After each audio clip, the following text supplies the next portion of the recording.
नेहरू शिक्षा महाविद्यालय हिंडौन सिटी राजस्थान की ऑनलाइन क्लास में एक बार पुनः सभी प्रशिक्षणार्थियों का हार्दिक स्वागत है।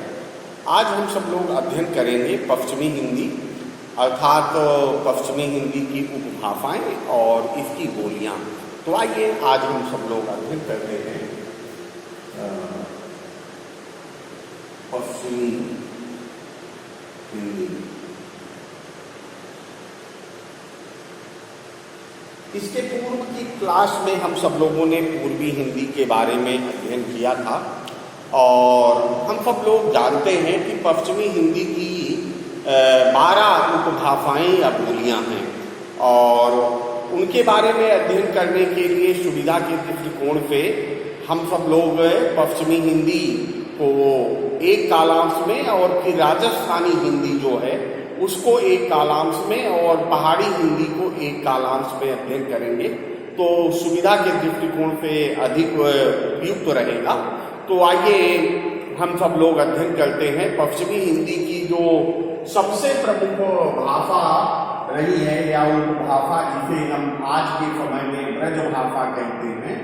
और ब्रज भाषा के बारे में हम सब लोग जानते हैं कि ये जो ब्रज भाषा है एक समय में और मध्यकाल में ये ब्रज भाषा जो थी वो साहित्य रचना का प्रमुख आधार थी और उस समय ब्रज भाषा एक बोली न होकर के एक भाषा के रूप में साहित्य में पुष्पित और पल्लवित हुई। और इस भाषा का प्रयोग न केवल ब्रज भूमि के या ब्रज क्षेत्र के कवियों के द्वारा वरन अवधी भाषा के क्षेत्र भारतेंदु हरिश्चंद्र या अन्य कवियों के द्वारा भी, जो कि अवध क्षेत्र में या बनारस क्षेत्र में उत्पन्न होने के बावजूद उनके द्वारा आधुनिक युग में भी ब्रज भाषा में लेखन कार्य या साहित्य कार्य किया गया है।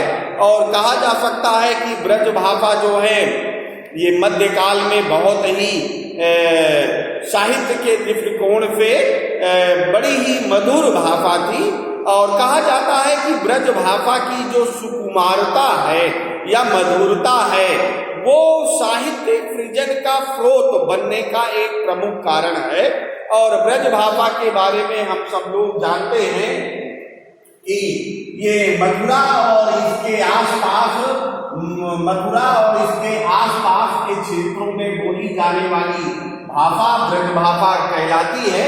और हम कह सकते हैं कि ब्रज भाषा का जो उपयोग है वो मथुरा अलीगढ़ इसके आसपास के जनपदों में किया जाता है। और वर्तमान समय में भी हम देखें तो ये उत्तर प्रदेश के अतिरिक्त राजस्थान और ये गुजरात के कुछ भागों में भी और इसके अलावा पंजाब और हरियाणा के कुछ क्षेत्रों में भी इसका प्रभाव दिखाई देता है। और हम ये कह सकते हैं कि लगभग 3 करोड़ लोग जो हैं आज ब्रज भाषा का उपयोग करते हैं या इस बोली का उपयोग करते हैं। और जब साहित्य लेखन की बात आती है तो मैंने पूर्व में आपसे कहा कि ब्रज भाषा का साहित्य जो है बहुत ही समुन्नत है। और अष्टछाप के कवि और इसके महाकवि सूरदास के बारे में कौन नहीं जानता है। और इनके द्वारा लिखा गया साहित्य जो कृष्ण साहित्य या कृष्ण भक्ति धारा का, और हम सब लोग जानते हैं कि ब्रजभूमि जो है वो भगवान श्री कृष्ण की लीला स्थली कर्मस्थली रही है। तो उनके जीवन चरित्र के बारे में या कृष्ण काव्य धारा के बारे में जो साहित्य लिखा गया है वो अधिकांशतया ब्रज भाषा में ही है। यहाँ तक कि तुलसीदास जी जैसे कवि ने भी जब कृष्ण की उपासना करनी चाहिए या कृष्ण के बारे में साहित्य रचना चाहा लिखना चाहा तो उनको भी अवध क्षेत्र या अवधी भाषा के नायक होने के पश्चात भी उनको भी ब्रज भाषा का सहारा लेना पड़ा। और मध्यकाल में तो साहित्य लेखन का अर्थ ही था ब्रज भाषा में लिखा जाना। तो हम कह सकते हैं कि सूरदास एवं अष्टछाप के जो कवि थे इनके द्वारा साहित्य सृजन का जो प्रयत्न किया गया है वो ब्रज भाषा में ही किया गया है। और ये सौर फैनी प्राकृत से इसका अगर उत्पत्ति की दृष्टि से देखें तो सौर फैनी प्राकृतिक से इसका उदय हुआ है, या ब्रजभाषा का उदय शौर से भी प्राकृत अपभ्रंश कह सकते हैं इसको, अपभ्रंश से इसका उदय हुआ। और इस भाषा में जो मध्यकाल में प्रचुर मात्रा में साहित्य लिखा गया वो हिंदी साहित्य का एक कह लीजिए कि अनुपम निधि है। और आज के समय में भी हम देखते हैं कि मथुरा, अलीगढ़ और इसके आसपास के जनपदों में तो ये बोली जाती है। राजस्थान के भरतपुर और ये जो करौली जनपद है इसको भी हम मिनी वृंदावन या लघु ब्रज क्षेत्र ही मानते हैं। तो आज भी ब्रज संस्कृति का जो प्रभाव है वो दिखाई देता है, और ब्रज भाषा जो है वो आज एक बोली बनकर रह गई है। लेकिन एक समय ऐसा था कि ये भाषा का दर्जा या भाषा का स्वरूप प्राप्त किए हुए थी। तो ब्रज भाषा जो है वो पश्चिमी हिंदी की प्रमुख भाषा है, और कह सकते हैं कि इसका जो साहित्य है वो हिंदी साहित्य का एक तरह से कह लीजिए विशाल भंडार है। बिना ब्रज साहित्य को समाहित किए हम हिंदी साहित्य की कल्पना भी नहीं कर सकते हैं। और इसके अतिरिक्त जो दूसरी बोली है उसको हम कहते हैं बुंदेली। और ये जो बुंदेली बोली है, ब्रज यमुना नदी के एक पार की तो भाषा ब्रज भाषा है और दूसरे पार की जो भाषा है वो बुंदेली है। और बुंदेली भाषा जो है वो बुंदेलखंड में प्रचलित है, और जिसके अंतर्गत उत्तर प्रदेश के जैसे जो बुंदेलखंड क्षेत्र आता है, जैसे महोबा, उरई, कालपी, झांसी, ललितपुर और ये ग्वालियर का जो क्षेत्र है जो बुंदेलखंड के नाम से एक भौगोलिक क्षेत्र है यमुना के किनारे, वहां पर बोली जाने वाली भाषा जो है वो पश्चिमी हिंदी की एक उपभाषा है जिसे हम सब लोग बुंदेली के नाम से जानते हैं। और ध्यान देने वाली बात है कि इस भाषा में भी केशव आचार्य, केशवदास जिनको हम जानते हैं, मतिराम और पद्माकर जैसे जो कवि हुए हैं, यहाँ तक कि बिहारी जी भी जो है उनका जन्म स्थान जो है वो बुंदेलखंड क्षेत्र ही रहा है। प्राचीन काल में ओरछा और ये ग्वालियर और झांसी राजघराने या जो राज्य क्षेत्र था, या महोबा, उरई, कालपी और ये बुंदेलखंड जो क्षेत्र था, वहां पर बोली जाने वाली पश्चिमी हिंदी की एक शाखा है बुंदेली। और इन कवियों ने जिनका मैंने नामोल्लेख किया, केशवदास, मतिराम, पद्माकर, बिहारी, इनमें सबसे अधिक जो बुंदेली का पुट दिखाई देता है वो आचार्य केशवदास पर दिखाई देता है। यद्यपि इसी बुंदेलखंड क्षेत्र में गोस्वामी तुलसीदास जी का भी जन्म हुआ था, लेकिन उन्होंने अपनी साहित्य साधना के लिए बुंदेली भाषा के स्थान पर अवधी भाषा का प्रयोग किया है। तो ये तो रही बुंदेली। और तीसरी भाषा है जिसको हम कहते हैं कन्नौजी। कन्नौजी बोली जो है ये भी पश्चिमी हिंदी की एक शाखा है या एक उसका अंग है। और जैसा कि नाम से ही स्पष्ट है, उत्तर प्रदेश का कन्नौज जनपद जो है मध्यकाल में या राजपूत काल में बड़ा ही प्रसिद्ध था, और वहां के शासक जयचंद जो थे वो एक प्रकार के भारतवर्ष के प्रमुख शासक में थे। और कन्नौज से एक चीज याद आ रहा है, कन्नौज का बना हुआ इत्र बड़ा प्रसिद्ध है। तो कन्नौज के आसपास इस बोली का उपयोग किया जाता है जिसको हम कन्नौजी के नाम से जानते हैं। कन्नौज, फर्रुखाबाद आदि जिलों में इसका उपयोग किया जाता है। एक प्रकार से ये ब्रज भाषा की उपबोली है। ध्यान दीजिए, ब्रज भाषा की ये उपबोली मानी जाती है कन्नौजी। और इसके बारे में कहा जाता है कि ये कन्नौज और आसपास के क्षेत्रों में बोली जाती है। इसमें ललित साहित्य तो नहीं मिलता है, ध्यान दीजिए, ललित साहित्य तो नहीं मिलता है, लेकिन लोक साहित्य मिलता है, और लोक साहित्य प्रचुर मात्रा में मिलता है। तो ये चौथी बोली जो है हिंदी साहित्य, हिंदी भाषा के अंतर्गत जो पश्चिमी हिंदी के अंतर्गत आती है वो है कन्नौजी। और चौथी बोली जो आती है जिसको हम कह सकते हैं या जो प्रमुख रूप से कह सकते हैं, और जो आज खड़ी बोली या कौरवी, खड़ी बोली खड़ी बोली या इसे कौरवी कहा जाता है। ध्यान देने वाली बात है कि खड़ी बोली आज हमारी हिंदी का जो स्वरूप है, जिस स्वरूप में हम हिंदी को पढ़ते हैं और लिखते हैं, विशेष करके गद्य साहित्य, वो खड़ी बोली का ही स्वरूप है। तो इस खड़ी बोली या कौरवी शब्द से कौरव शब्द याद आ रहा होगा।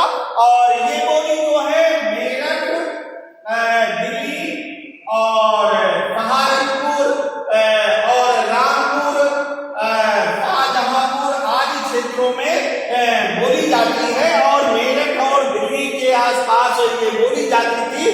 तो हम सब लोग जानते हैं प्राचीन काल में कौरव या कुरुवंश की जो राजधानी थी वो हस्तिनापुर थी। और हस्तिनापुर क्षेत्र जो है इसी क्षेत्र में आता था।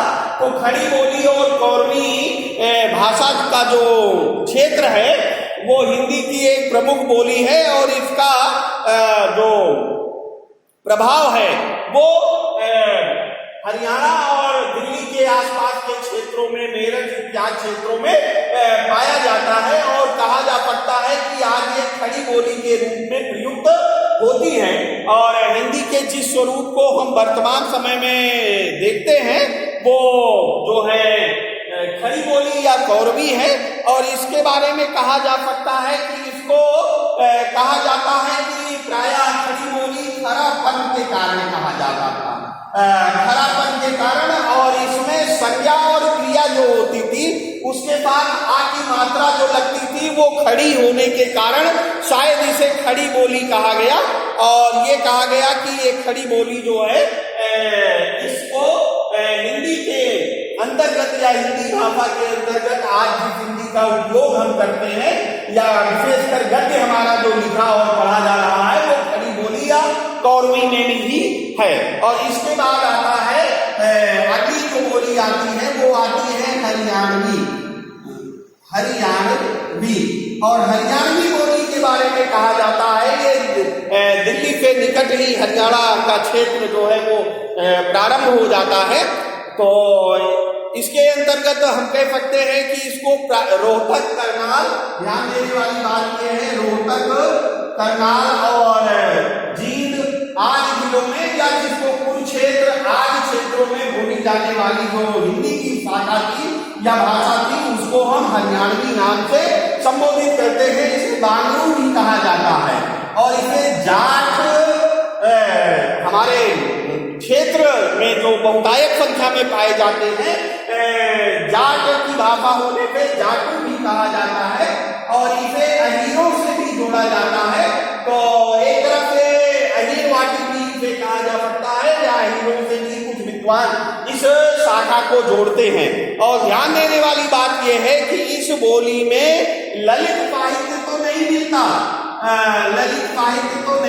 लेकिन लोक साहित्य जो है वो हरियाणवी का बहुत ही प्रसिद्ध है या फेमस है। और आज के संदर्भ में तो अगर कहा जाए तो हमारे यहाँ जो कोई भी उत्सव या कार्यक्रम होता है और उसमें जो गीत गाए जाते हैं मुख्यतः वो हरियाणवी भाषा को आधार बनाते हुए या उन्हीं के आधार पर उन गीतों की रचना की जाती है। और हरियाणवी के जो शब्द होते हैं, ध्यान देने वाली बात यह है, मैं अपने प्रशिक्षणार्थियों से बार बार कहता हूं कि ये जो साहित्य होता है या लोक साहित्य होता है ये इतना कर्णप्रिय, मधुर और सुग्राह्य होता है कि ये क्षेत्र की सीमाओं को पार कर जाता है।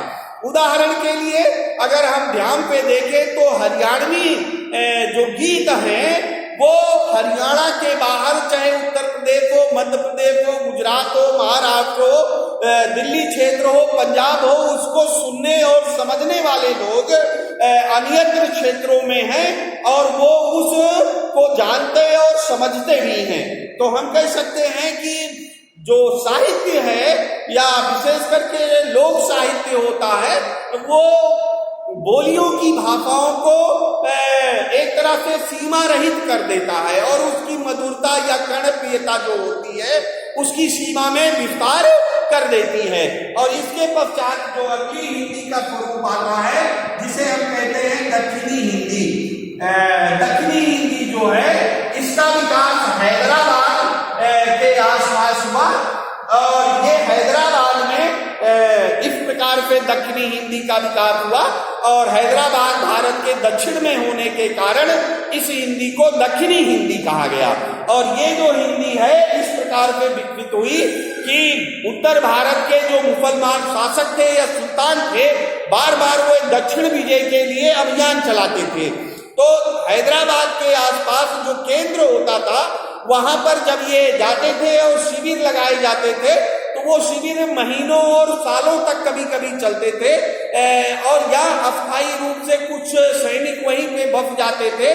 तो क्योंकि मूल सैनिक जो थे वो उत्तर भारत में दक्षिण भारत गए थे तो वहां पर हिंदी का जो प्रचार हुआ उसे दक्षिणी हिंदी के नाम से जाना जाता है और इस हिंदी का जो प्रभाव है वो हैदराबाद और उसके आसपास के क्षेत्रों में पाया जाता है।